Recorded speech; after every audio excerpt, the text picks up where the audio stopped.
Soy Rosa y tenía 33 años la noche en que mi papá sacó a mi abuelo a la calle durante una tormenta.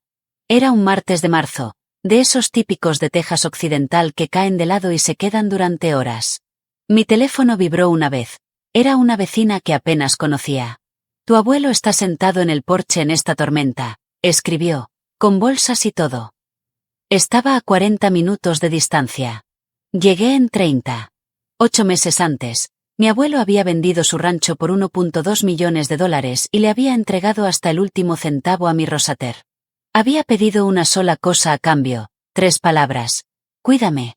Lo que reveló la lectura del testamento 3 meses después de su muerte, después de que el abogado abriera una carpeta que ninguno de nosotros esperaba, es la parte que nadie en esa sala vio venir, incluyéndome a mí.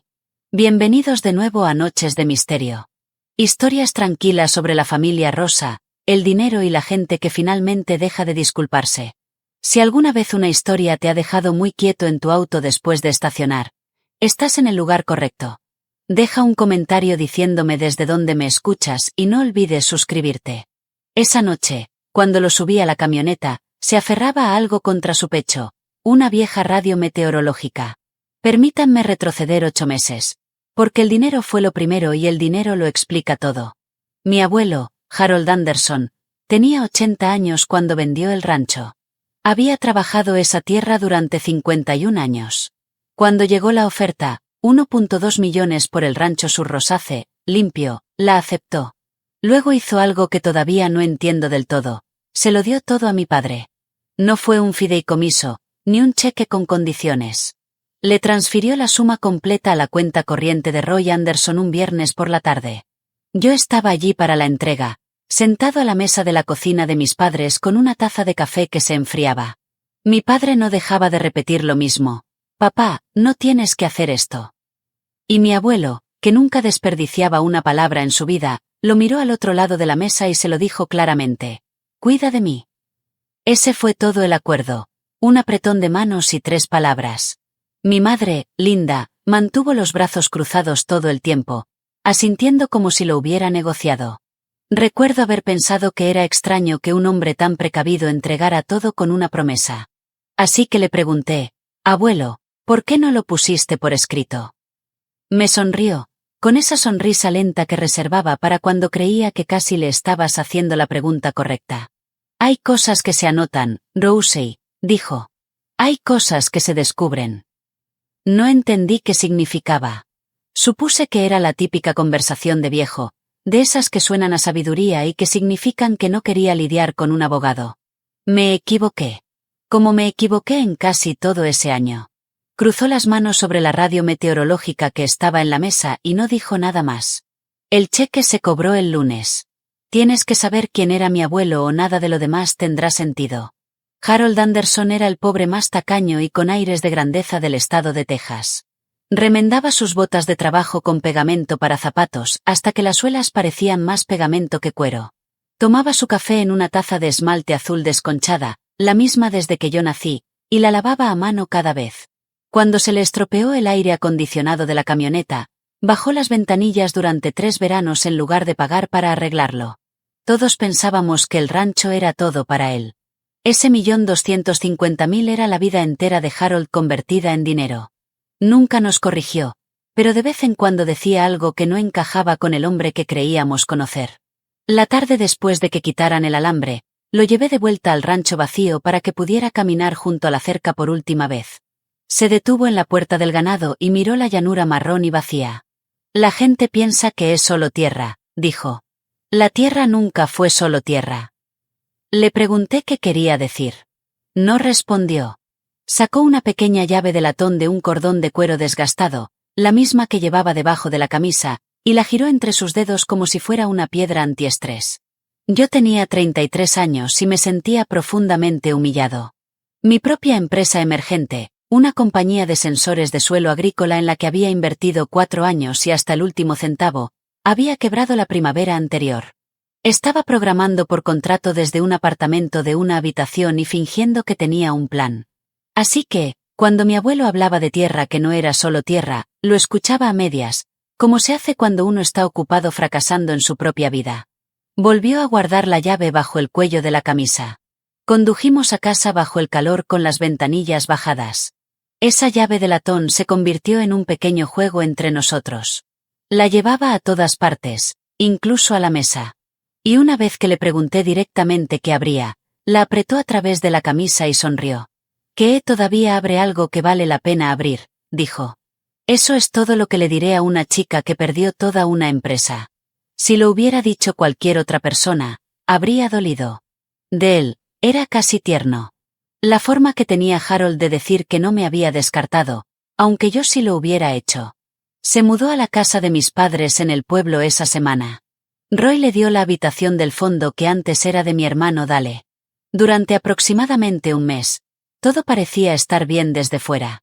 Luego empezaron las llamadas. Mi madre me llamaba, con la voz teñida de preocupación. «Rosa, ¿te ha dicho algo tu abuelo Rosater sobre nosotros? ¿Sobre la casa?» Yo decía que no, porque no lo había hecho. Linda se quedaba callada un segundo de más. «Bueno», decía, que se confunde. «Solo queremos gestionar las cosas correctamente». En aquel entonces no tenía una palabra para eso. Ahora sí. Es la táctica más antigua en el maltrato a personas mayores. Aíslas la conversación sobre el dinero. Mantienes al familiar responsable en la ignorancia. Y a eso lo llamas gestionar. Mi madre era muy buena en eso. Había crecido sin nada y se casó con un Anderson, esperando más. Que la frugalidad de Harold jamás le dio. 30 años sintiéndose pobre en una familia Rosamili que poseía tierras. Cuando llegaron los 1.2 millones, algo en ella decidió que finalmente, por fin, se lo debían. No vi el peligro en esas llamadas telefónicas. Pensé que mis padres estaban cansados. Pensé que cuidar a un anciano era simplemente difícil. Me dije eso a mí misma durante semanas, hasta la noche en que las bolsas salieron al porche bajo la lluvia. Así que ahora estamos de vuelta en ese martes de marzo. La lluvia, los mensajes de texto de los vecinos. Dejé una videollamada a mitad de una frase. Agarré mis llaves y conduje los 40 minutos hasta la casa de mis padres con los limpiaparabrisas fallando todo el camino. Cuando llegué, mi abuelo estaba sentado en los escalones de la entrada bajo la luz del porche. 2 bolsas de lona a su lado ya empapadas. Esa misma radio meteorológica pegada a su pecho como un niño sostiene un peluche. La antena levantada, el pequeño altavoz emitiendo un aviso de tormenta que nadie necesitaba porque la tormenta estaba justo ahí. La luz del porche estaba encendida. Las luces de la casa estaban fuera. Lo habían echado y se habían ido a la cama. Subí por el camino y mi Rosater abrió la puerta antes de que pudiera llamar, como si hubiera estado esperando para explicarse. «Rosie, no es lo que parece. Roy dijo que hay una lista de espera en Sage Meadows. Solo estamos». Mi madre apareció detrás de él en su bata. «Lo llevamos a la acera para que la furgoneta de transporte pudiera encontrarlo fácilmente», dijo. Por la mañana, en una tormenta eléctrica a las 10 de la noche, les pregunté cuánto tiempo había estado afuera. Roy miró al suelo. Linda levantó la barbilla. «Ya no es nuestro problema», dijo. «Hicimos nuestra parte». «No hay ninguna furgoneta», dije. «No hay Sage Meadows. Solo hay un hombre de 80 años bajo la lluvia». Nadie me respondió. Así que dejé de hablarles. Bajé los escalones, me agaché frente a mi abuelo y puse mi mano sobre la fría radio. «Oye», dije, «vamos a sacarte de aquí». Él miró yo. Y para un hombre que había estado confundido todo el mes, según mi madre, sus ojos estaban perfectamente claros. «Cuida de mí», dijo. Silencio.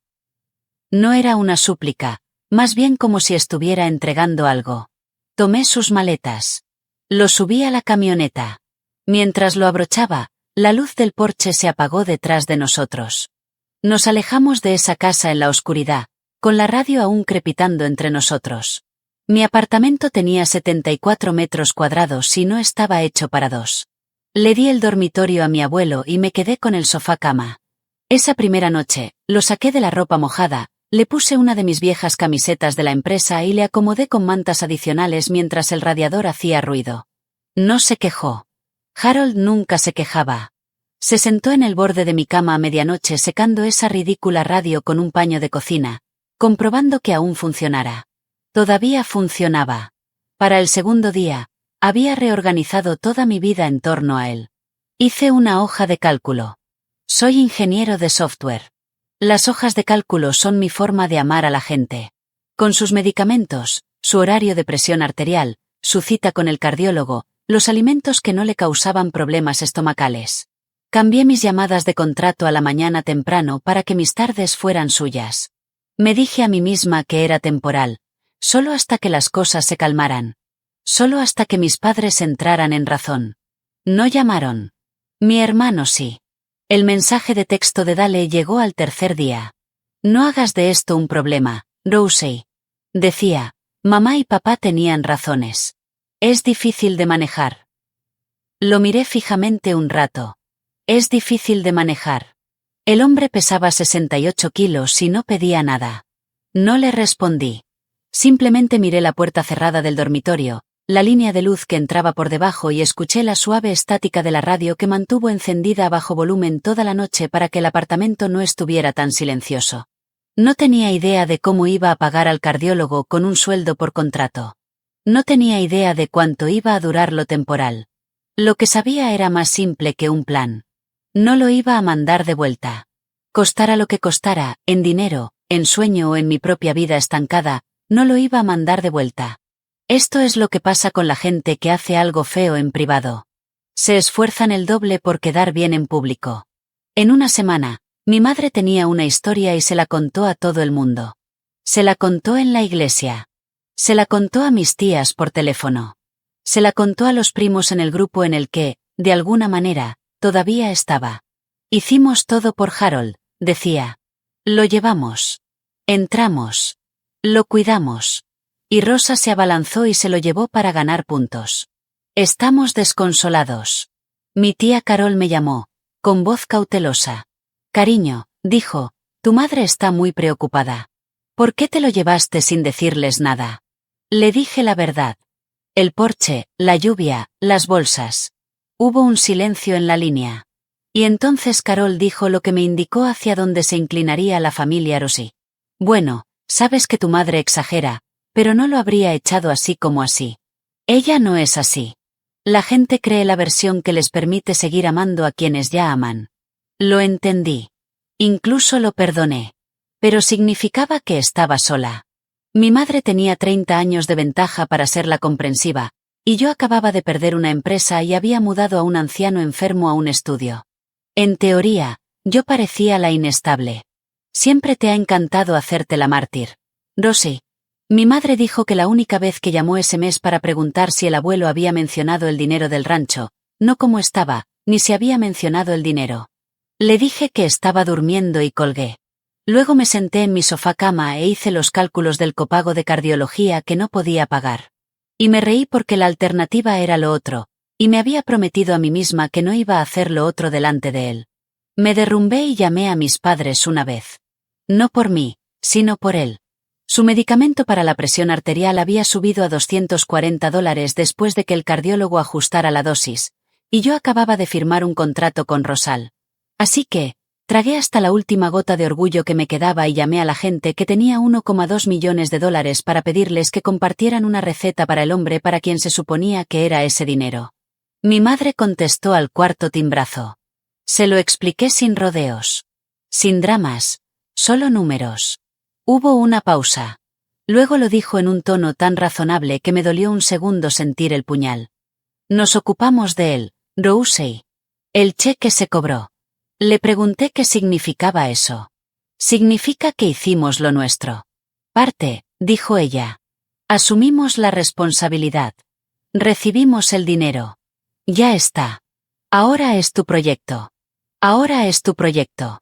Como si una persona fuera un trabajo secundario que hubiera aceptado. No discutí. Discutir con mi madre era como luchar contra el humo. Terminabas exhausto, sucio y sin nada en las manos. Simplemente dije de acuerdo. Colgué y me quedé en la cocina un minuto. Y fue entonces cuando finalmente lo entendí. Todo el asunto.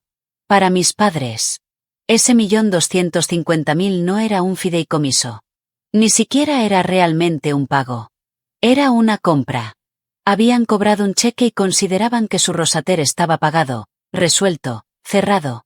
La promesa era un recibo para ellos. La promesa de que cuidaran de mí había sido respondida con el cheque cobrado y en su libro de cuentas los libros cuadraban. Fui a ver a mi abuelo.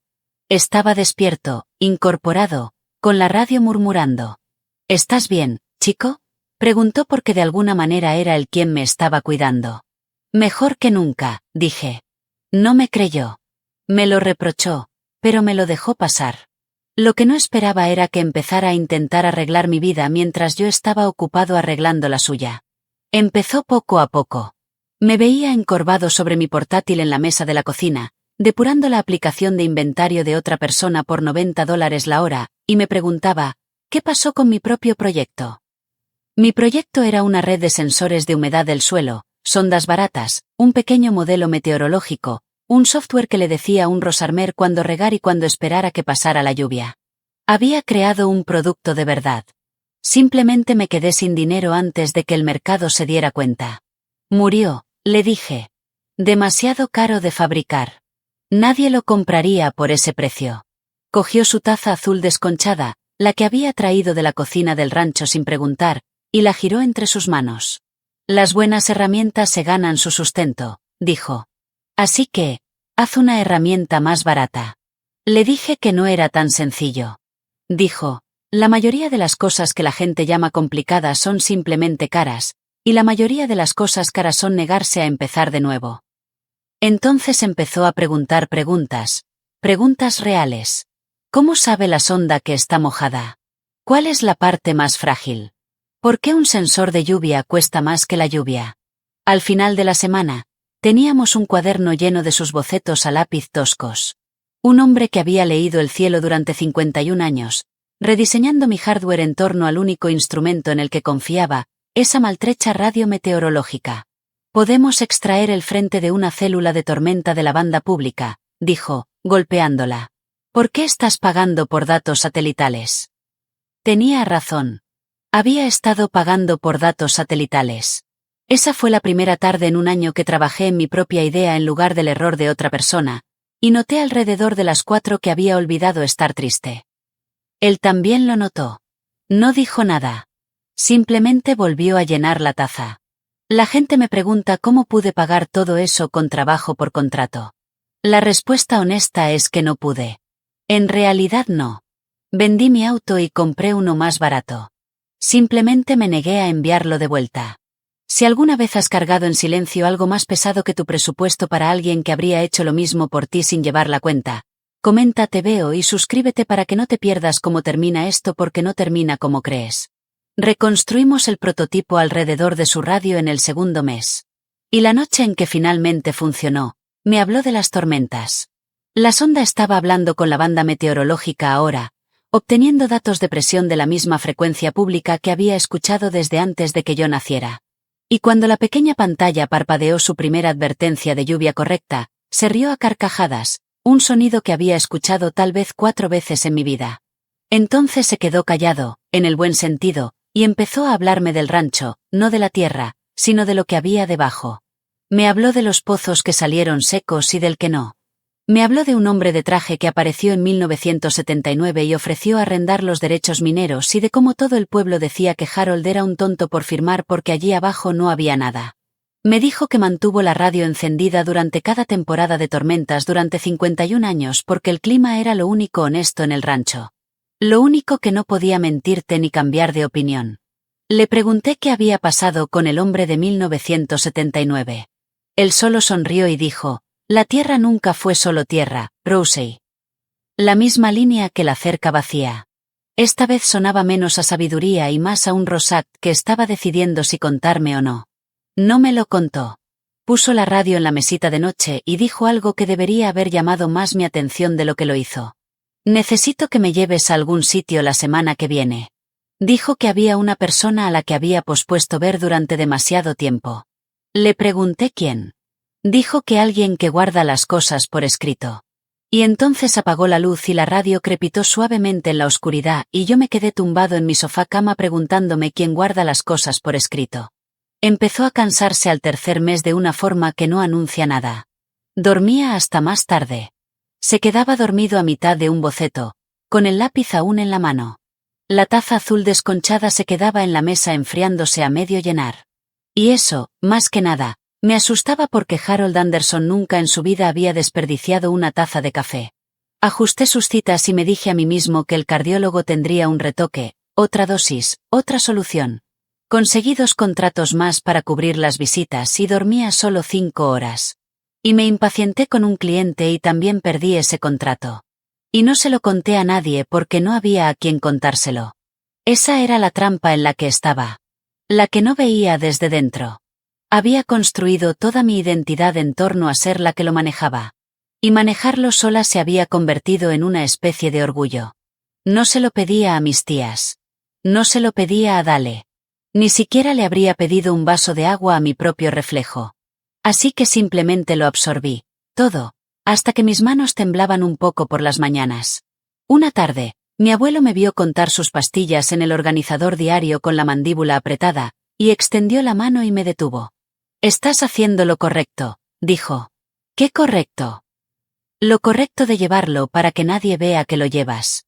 Le dije que estaba bien. Me dedicó esa sonrisa lenta. «Yo también», dijo, lo cual ambos sabíamos que era mentira. Y de alguna manera eso lo hizo más fácil. 2 mentirosos en una mesa de cocina negándose a estar tristes juntos. Esa noche volvió a preguntar por la cita. «La semana que viene», prometí. Asintió y cerró los ojos, y su respiración se volvió lenta y uniforme, y me incorporé, observando la línea de luz bajo la nada, escuchándolo dormir. Lo encontré mientras ordenaba sus medicamentos. Me había pedido que rellenara su pastillero con la bolsa de frascos que guardaba en el cajón de la mesita de noche.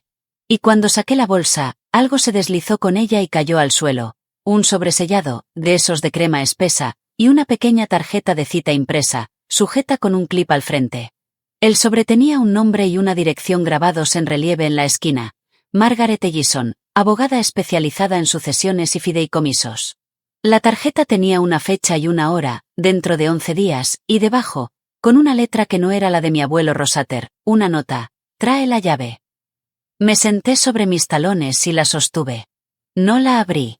Quiero que lo entiendas porque lo he pensado 100 veces desde que el hombre regaló $1,2 millones y lo echaron a la calle bajo la lluvia, y su nieta, arruinada y exhausta, encontró un sobresellado de una abogada de sucesiones en su mesita de noche y no lo abrió. Ni siquiera me tentó. Hay puertas que uno abre por sí mismo. Volví a colocar la tarjeta y deslicé el sobre en el cajón exactamente donde había estado. Y cuando fui a guardar la bolsa, lo vi observándome desde la cama. Había estado despierto todo el tiempo. Miró el cajón, luego a mí, y su mano subió hasta su cuello y cerró alrededor de la llave de latón en su cordón de cuero, como quien sostiene algo que finalmente está a punto de usar. «Me llevarás el jueves», dijo. No era una pregunta. Dije que lo haría. No pregunté qué había en el sobre. No pregunté qué abría la llave. Simplemente memoricé la fecha. El día 11 de la mañana, Margaret Ellison, y la guardé en el fondo de mi mente como una piedra en un bolsillo para todo lo que vino después. El jueves, lo llevé al pueblo a un edificio bajo de oficinas de ladrillo con el nombre de Margaret Ellison en una placa de latón junto a la puerta. Se había vestido para la ocasión, una camisa planchada, sus buenas botas, las remendadas que había dejado en casa. Se quitó la llave de latón del cuello en la camioneta y la sostuvo en el puño durante todo el trayecto. Me ofrecía volver por él. Dijo: «Siéntate». Así que me senté en la sala de espera con un vaso de poliestireno con café malo y observé a los hombres presentes. 53 minutos. Cuando se abrió la puerta, salió más firme de lo que había entrado. Como camina un hombre cuando ha dejado algo que ha estado cargando durante mucho tiempo. El abogado lo acompañó a la salida. Margaret Ellison, de unos 50 y tantos años, con gafas de lectura levantadas entre el pelo canoso, un apretón de manos como si fuera sincero. Me miró un instante más de lo que debería una desconocida para que no fuera una suposición. Le dije que sí. Asintió una vez como si eso confirmara algo y le dijo a mi abuelo Rosater que se encargaría del resto. En la camioneta, se abrochó el cinturón y miró por el parabrisas hacia el estacionamiento durante un largo momento. «Arreglé algo que debería haber arreglado hace años», dijo. Le pregunté qué. Giró la llave de latón entre sus dedos y luego la deslizó bajo su cuello. «Ya lo sabrás», dijo. Lo de siempre. Esa era toda la teología de Harold en 3 palabras. Ya lo sabrás. Arranqué el motor. Quise presionar para preguntar qué decía el sobre, que abría la llave, que había arreglado y por qué ahora. Pero tenía los ojos cerrados y su rosario inclinado hacia el sol que entraba por el cristal, y por primera vez en meses parecía un hombre en paz. Así que lo dejé tranquilo y conduje a casa. Dale apareció el fin de semana siguiente. Mi hermano tiene 38 años y está endeudado. Un negocio de reforma de una casa en Odessa que salió mal. Una segunda hipoteca, un tono de voz que siempre está a medio camino de pedir algo. Trajo un ramo de flores de gasolinera, una sonrisa y las intenciones transparentes de un hombre que ha hecho los cálculos sobre un familiar moribundo. Se sentó con el abuelo durante 10 minutos, hablando sobre todo de sí mismo, y luego me encontró en la cocina. «¿Y bien, cómo está?» «De verdad». Dale dijo, y yo sabía que realmente se refería a lo financiero. Dije que estaba cansado. Dale bajó la voz. «Escucha, alguien debería tener un poder notarial para su protección. Creo que deberíamos ser Rosamili, yo, mamá y papá. Que sea sencillo. Que sea sencillo». Le dije que mi abuelo Rosater se las arreglaba muy bien. La sonrisa de Dale se atenuó. «Rousey, hay cosas que no sabes. Tiene bienes que nadie controla, y si no los organiza, es un desastre para todos». Pregunté, «¿Qué bienes?». Me miró como si hubiera dicho demasiado, luego lo ignoró. «El dinero del rancho», dijo. «El dinero de mamá y papá». Pero se refería a bienes que nadie controla, en plural, como si hubiera más de 1.2 o 2 millones. Lo archivé junto a la piedra que ya tenía en el bolsillo. Después de que Dale se fue, fui a ver al abuelo.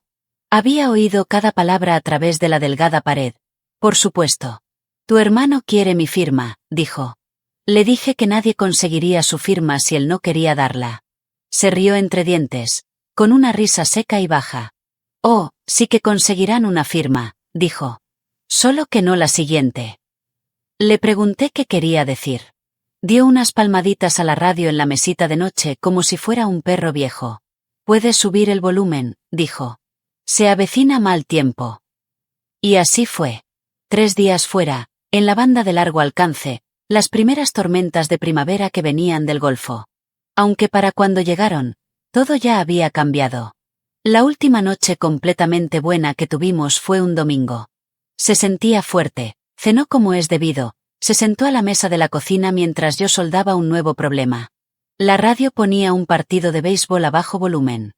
Me observó trabajar un rato y luego dijo, «Esa cosa que he mantenido doblada y conmigo desde entonces». «Nunca me preguntaste qué ganabas con ello», dijo. Levanté la vista. Estaba girando su taza lentamente sobre la mesa. «Tus padres, el día del telegrama, tu hermano el fin de semana pasado». La primera pregunta de todas era siempre, «¿Qué gano yo con esto? Me has tenido 3 meses. Vendiste tu coche. Ni siquiera has preguntado nada». Le dije que no había nada que preguntar. Negó con la cabeza lentamente. «Eso es todo, Rosie». Dijo que eso era todo. No sabía qué decir. Así que dije la verdad, la pequeña. «No te acogí por una razón. Te acogí porque eras tú». Se quedó callado un buen rato. Luego lo dijo y le dio la vuelta a las 3 palabras de mi abuelo Rosater para que me apuntaran a mí. «Sí que me cuidaste», dijo en pasado, como si estuviera cerrando un libro que llevaba mucho tiempo leyendo. Bromeé diciendo que el trabajo aún no había terminado. «Cómete las verduras». Y me dejó. Pero algo se había instalado en él. Una quietud que confundí con paz y que solo después comprendí que era la llegada de un hombre a algún lugar. Se acostó temprano. Me arropé con la manta y bajé el volumen de la radio. No la apagué. Como a él le gustaba. En la puerta, dijo, «Buenas noches, chico». Yo dije, «Buenas noches, abuelo». Esas fueron las últimas palabras comunes que intercambiamos. Yo no lo sabía.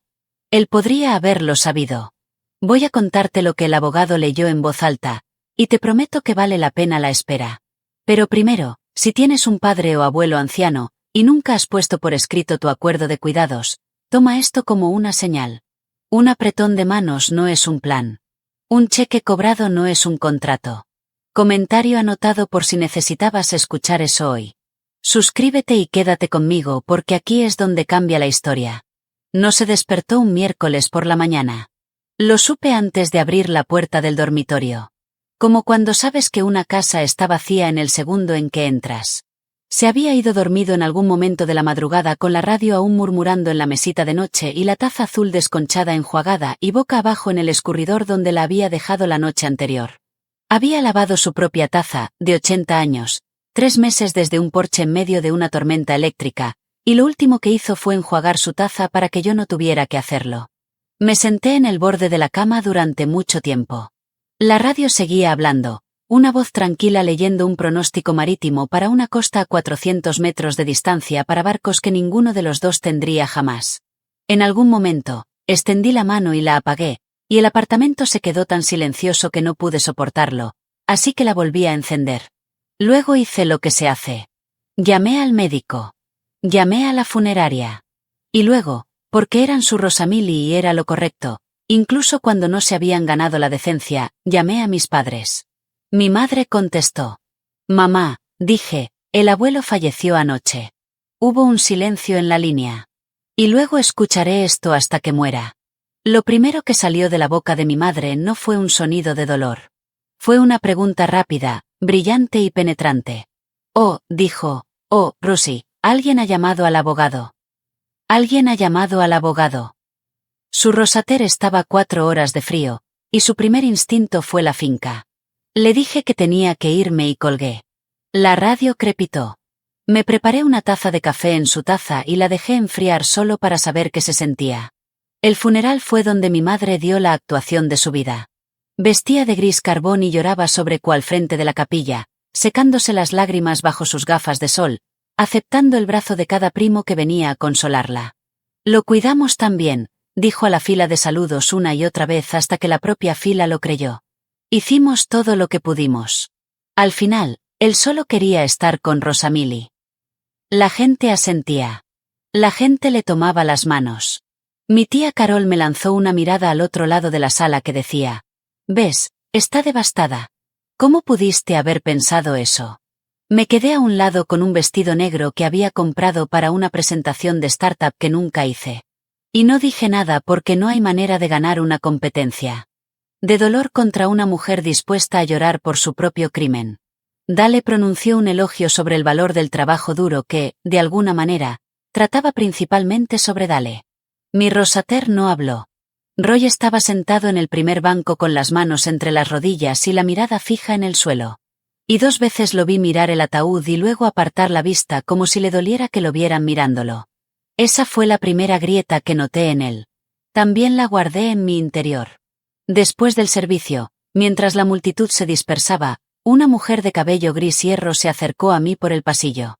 Margaret Ellison, con un traje azul marino y una carpeta de cuero bajo el brazo. Me ofreció sus condolencias, sencillas y sinceras. Y luego me entregó una tarjeta con la fecha y la hora en el reverso. La lectura del testamento, dijo. Dentro de 10 días. En mi oficina. Me sostuvo la mirada. Tu abuelo Rosater pidió que todos estuvieran en la sala. Ella dijo, todos. Y entonces hizo lo más extraño. Miró a mi madre al otro lado de la capilla, volvió a mirarme y asintió. Un pequeño asentimiento privado, de esos que significan que sé algo que tú aún no sabes. Los 10 días previos a la lectura fueron un tiempo muy lento. La historia de mi madre se endureció hasta convertirse en Rosamili Rosact. Rousey se aprovechó de un anciano confundido. Rousey lo aisló de su hijo, a quien amaba. Rousey va tras la herencia. La ironía de que esto último viniera de la mujer cuya primera pregunta sobre el cuerpo de su rosater fue sobre el abogado podría haber alimentado a una pequeña ciudad. Los primos tomaron partido. La tía Carol llamó para sugerirme amablemente que tal vez debería dejar que los Rosamili se encargaran del testamento y no armar un escándalo. Un escándalo. Había preparado una cazuela todas las noches durante 3 meses y perdí 2 contratos y un coche. Mi madre lloró en una capilla y eso era dolor. Me negué a discutir, no porque fuera una santa. Quería gritar la verdad en el hilo del grupo hasta que me fallara la garganta. Me negué porque había visto toda mi vida. Rosamili pasó 8 meses demostrando que la versión más ruidosa gana y yo había decidido que no iba a pelear en su terreno. Que hablen. La conversación no era el juicio. La conversación era solo eso, conversación. No voy a discutir sobre un hombre por el que realmente me presenté. Se lo dije a Carol y colgué antes de que pudiera armar un escándalo sobre cómo yo lo había armado. En el silencioso apartamento, dejé su radio encendida. Dejé su taza en el alféizar de la ventana y guardé la llave de latón porque 3 días después del funeral, clasificando las últimas cosas suyas en una bolsa de donación, la encontré no en su cordón de cuero alrededor de su cuello donde había estado durante meses suelta en el cajón de la mesita de noche encima de un papel doblado en su mano de lápiz tosca. «Dale esto a Margaret», decía. Así que lo haría. 10 días parecieron un año. La tormenta en la banda de largo alcance seguía creciendo. La mañana de la lectura, hice algo que probablemente suene extraño. Puse su radio meteorológica en el asiento del pasajero de la camioneta y la abroché. Sé cómo suena eso. Soy una ingeniera. No creo que una radio tenga alma. Pero ya lo había llevado a los abogados una vez con esa cosa crepitando entre nosotros. Y no iba a hacer el último viaje con el asiento vacío. Así que, la antena de la radio en alto, leyendo una alerta de tormenta severa para todo el condado. La tormenta que habíamos estado siguiendo durante días, finalmente llegó. La llave de latón estaba en el bolsillo de mi abrigo, envuelta en su nota a lápiz. Había pensado en que se había abierto durante los 10 días y no había llegado a ninguna parte. Una caja fuerte, un casillero, un cajón en alguna oficina que había sido suya todo el tiempo. Aparqué frente al edificio bajo de ladrillo de Margaret Ellison cuando las primeras gotas de Rosat golpearon el parabrisas. El Buick de mis padres ya estaba allí. También estaba la camioneta de Dale, la que él no podía pagar. Me senté un segundo con mi mano sobre la carcasa de plástico caliente de la radio. Lo que sea que haya ahí dentro, se lo dije como un idiota. Como un idiota afligido. Hicimos nuestra parte. Luego la apagué y la cabina quedó en silencio. Y cogí la llave y la nota y entré para averiguar qué había escrito mi abuelo Rosater en su última tarde tranquila. La sala de espera olía a lluvia y tóner. Mi madre estaba sentada con los tobillos cruzados y la barbilla en alto, ya con el rosario de una mujer a punto de ser reivindicada. Dale movía la rodilla. Mi Rosater estaba sentado un poco apartado, mirando la alfombra. Y cuando entré, me miró con una expresión que no pude descifrar, algo entre temor y disculpa, y luego apartó la mirada. Mientras esperábamos a que nos llamaran, mi madre no pudo evitarlo. Nunca podía. Se inclinó hacia mi Rosater y dijo, lo suficientemente alto para que se oiga en la sala. Bueno, no hay mucho que leer, ¿verdad? El hombre nos lo contó todo. Dijo, somos como una pequeña bandera plantada en una colina. Dale resopló suavemente. Probablemente el camión y esa radio vieja, dijo, y me miró porque me había visto entrar. Déjame contarte lo que creían al entrar en esa habitación, porque importa para lo que pasó. Creían que los 1,22 millones habían sido la totalidad de Harold Anderson. Creían que ya tenían el dinero, libre de cargas, la compra completa. Creían que hoy era una formalidad, la lectura de un breve testamento que dejaba las pertenencias de un ranchero frugal muerto a quien las quisiera, y que la única pregunta abierta era si intentaría coger la taza y la radio por sentimentalismo. No tenían ni idea.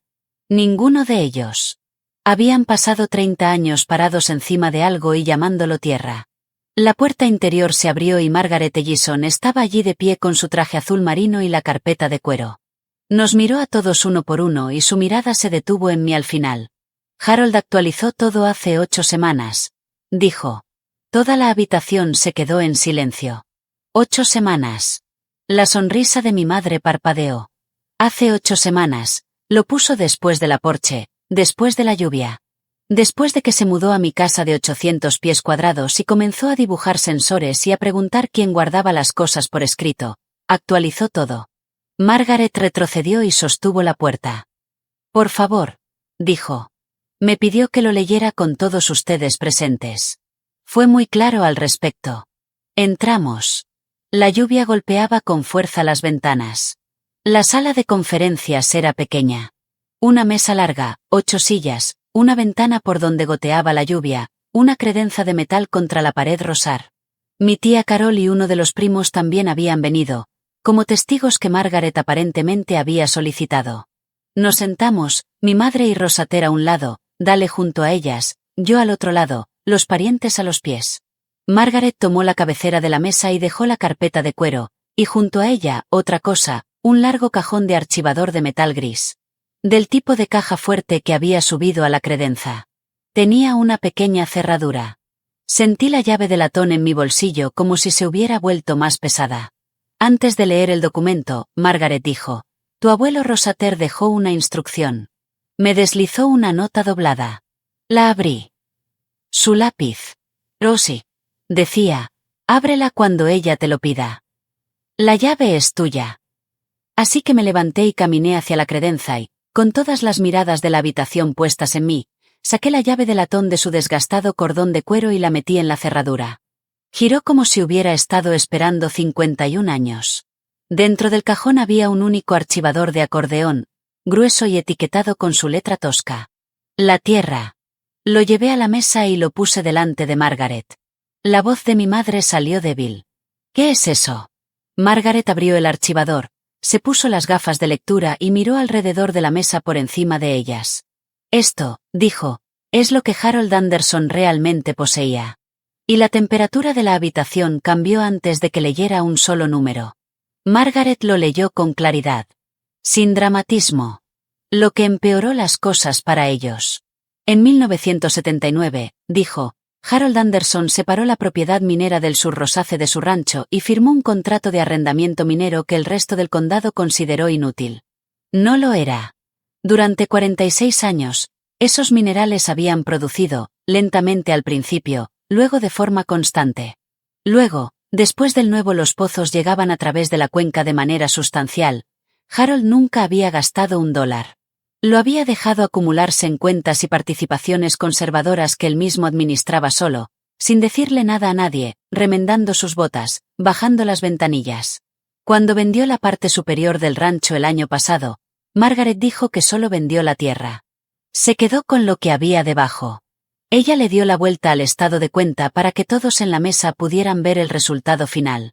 La propiedad minera y sus ganancias acumuladas estaban valoradas hace 8 semanas en poco más de $20 millones. 20 millones.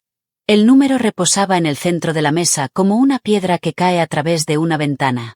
Dale hizo un sonido como si lo hubieran golpeado. Mi madre dijo, «Eso es imposible», con una voz que había perdido toda su seguridad. Carol se llevó la mano a la boca. «¿Y mi Rosater?» Mi Rosater no miró el estado de cuenta en absoluto. Estaba mirando el archivador de acordeón, las palabras «la tierra» escritas a lápiz por su propio Rosater, y su Rosater se había vuelto gris. La tierra nunca fue solo tierra. Lo oí en la voz de mi abuelo Rosater. Tan claro como si la radio del camión lo hubiera transmitido. Me lo había dicho 2 veces. Me lo había dicho en la cerca vacía y de nuevo la noche en que funcionó el prototipo. Y ambas veces lo escuché a medias, ocupada perdiendo en mi propia vida. Mi madre se recuperó primero, como hacen los depredadores. «Bien», dijo, agarrando el borde de la mesa. «Bien, pero tenemos los 1.2 millones. Eso está resuelto». Ese fue su regalo a Roy. Margaret la dejó terminar. Luego sacó una sola página del archivo y la extendió. «Sobre eso», dijo, «Harold documentó la transferencia de los 1.2 millones en este plan testamentario. Lo registró no como un regalo ni como un pago por cuidados porque nunca se firmó ningún acuerdo de cuidador. Lo registró como un anticipo contra la parte de la herencia de Roy. Un anticipo. Mi madre aún no entendía la palabra. La vi comprenderla poco a poco. Margaret lo simplificó. Significa que dijo que los 1.2 millones ya se han contado. Salen de encima de lo que Roy iba a recibir. No hay un regalo aparte. Y bajo el términos que Harold firmó hace 8 semanas después de deducir ese anticipo, el remanente asignado a Roy Anderson es ella deslizó el dedo por la página. Esta cantidad. Le dio la vuelta. El número debajo del nombre de Roy era pequeño, más pequeño que el camión que Dale no podía pagar. Margaret levantó la vista y leyó una línea del documento con las propias palabras de mi abuelo Rosater porque le había pedido que la leyera exactamente. Un cheque cobrado no es lo mismo que una promesa cumplida. Escuché la propia voz de mi madre regresar a través de 8 meses y una tumba. Nos ocupamos de él. El cheque se cobró, y lo vi romperse contra esa sola frase. Ella había construido toda su defensa sobre un recibo, y mi abuelo Rosater, desde dentro de una carpeta etiquetada a lápiz, acababa de informar a la sala que nunca había aceptado el recibo como pago en absoluto. Entonces Margaret se acercó a mí, y quiero ser honesta sobre lo que sentí, que fue casi nada, un zumbido agudo y limpio, como después de un ruido fuerte. El remanente de la herencia, leyó. Después del anticipo a Roy y modestos legados a otros, incluido un fondo que Harold mandó establecer, pasan en fideicomiso a su nieta, Rosa Anderson. Ella mencionó la cifra. No me aferré a ella. Me aferraba al borde de la mesa y a la llave de latón, todavía caliente por mi mano.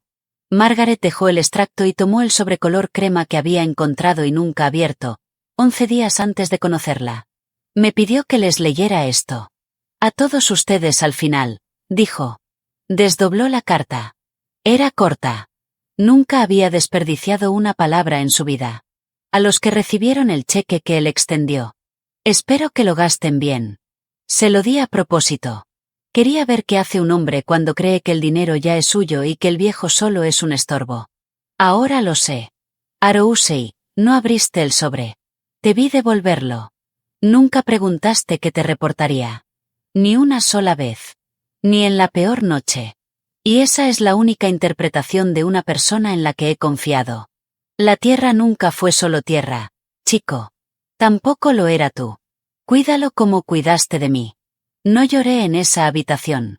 Me había prometido a mí misma que no haría lo otro delante de ellos, y cumplí la promesa como había cumplido la otra. Pero puse mi mano plana sobre el archivador de acordeón en la palabra tierra en su lápiz. Y la dejé allí. Fue entonces cuando mi madre estalló. Se levantó de la silla con ambas manos sobre la mesa. Ella lo manipuló, dijo, con la voz cada vez más alta. Un anciano enfermo y confundido 8 semanas antes de morir. Se metió en su oído. Lo cambió. Esto es influencia indebida, y voy a impugnar cada palabra. Margaret no pestañeó. La grabación en vídeo de la evaluación de capacidad de Harold está en el archivo, dijo. 2 médicos, lo encontraron completamente competente. Puedes impugnarlo si quieres. Mi madre se volvió contra mí en cambio. Después de todo lo que sacrifiqué por esta Rosamili, dijo, 30 años y nos la robas con un soldador y una historia de llanto. Su rosace estaba mojado ahora, pero no era dolor. Era rabia disfrazada de dolor. Y todos en esa habitación finalmente pudieron ver la diferencia. Dale tenía la cabeza entre las manos, haciendo cálculos con un número que no llegaba. Carol se había quedado muy quieta y miraba a mi madre como si la viera con claridad por primera vez en 30 años. Y mi Rosater Roy emitió un sonido, un pequeño sonido quebrado. Miraba fijamente la carta en la mano de Margaret, con los ojos rojos y llenos de lágrimas, y movió la boca.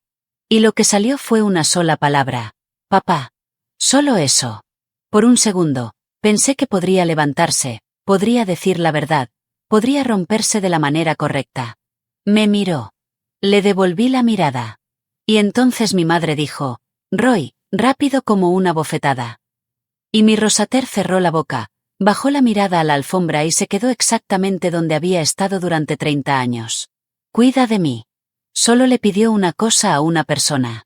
Y no fue a la que tenía el cheque. Me levanté, no porque tuviera un discurso. No lo hice. Me puse de pie porque ya no quería estar sentada y porque lo más tranquilo en esa habitación ruidosa era yo, y quería que siguiera siendo así. Mi madre seguía hablando, algo sobre abogados, algo sobre que esto no había terminado. Esperé a que bajara corriendo. Entonces dije lo único que tenía. No voy a pelear contigo, le dije. No voy a impugnar, ni a discutir, ni a publicar nada, ni a llamar a los primos. El abuelo ya lo dijo todo por escrito. Solo voy a hacer lo que me pidió. Me miró fijamente, esperando el ataque que la dejara ser la víctima. No se lo di. Tenías un contrato que nunca firmaste. Dije que tenía un hombre al que nunca devolví. Esa es toda la diferencia. Es la única diferencia que ha habido. Tomé la carpeta de acordeón y la llave y asentí a Margaret, quien asintió hacia la puerta. Me detuve porque había una verdad más y no me costó nada. Se lavó la taza la noche que murió. Le dije a la habitación, a mi Rosater sobre todo, así que tú no tendría que hacerlo. Luego salí al pasillo y detrás de mí escuché la voz de mi madre elevarse de nuevo y romper el silencio de todos los que solían creerle. Y seguí caminando más allá del olor a tóner hacia la lluvia. Esto es lo que el dinero hizo y no hizo porque la catarsis es barata y las consecuencias son reales. Mis padres se quedaron con sus 1,2 millones. Ya se había gastado una cantidad considerable. Un buick nuevo, una remodelación de la cocina, el pago inicial de la reventa de Dale.